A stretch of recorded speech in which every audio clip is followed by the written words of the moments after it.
Welcome back, beer tubers. Time to take a look at a collaboration beer of sorts. This one happened to be bottled and brewed at Boulevard, but this is a collaboration of Sierra Nevada, Terra Incognita.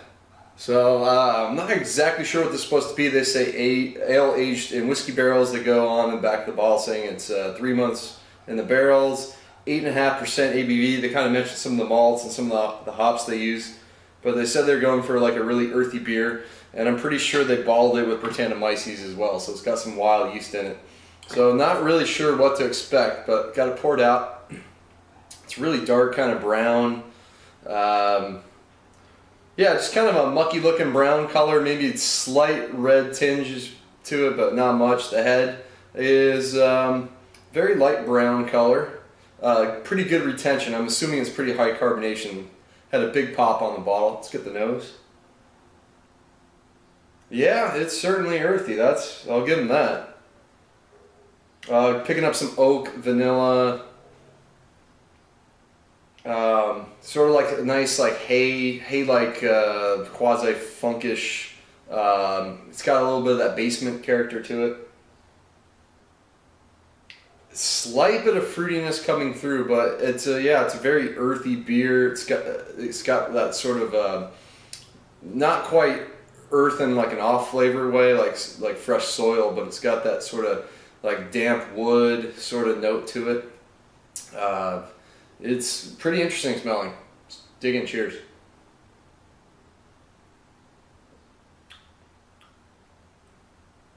First thing I notice, huge carbonation up front, and it takes a while for the flavors to develop. It's certainly earthy. There's some other flavors going on, but I'll have to sip on this one in a while, kind of figure it out.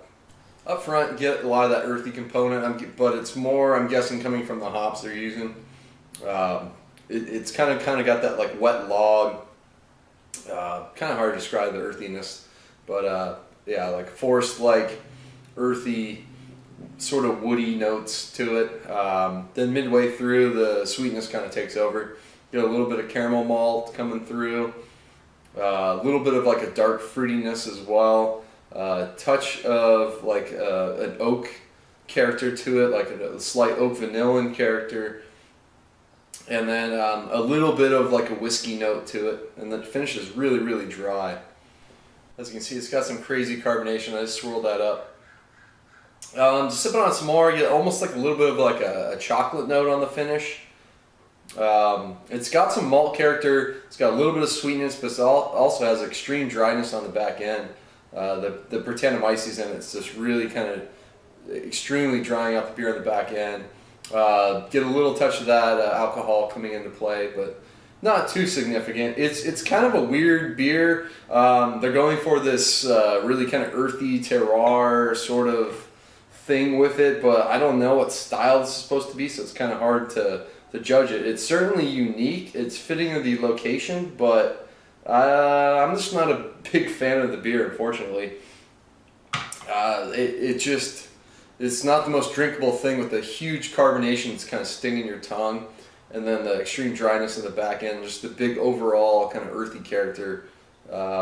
Just not digging so much myself. So as far as grade goes, I'm gonna go like D+ with this one. It's just not my favorite beer that both these breweries have done. It's, I love both breweries. They do some great beers. This is a very unique collaboration. I just don't really care for it at all. So, which is unfortunate, but just want to give you guys my opinion on Terra Incognita. Some of you might like this a lot more than I do. So, check it out if you can. It's not the cheapest bottle, but it's still not the most expensive. So, yeah, I mean, if you're curious, give it a try. I'm just not a fan. It's going to wrap it up. Until next time, please comment and subscribe. Cheers.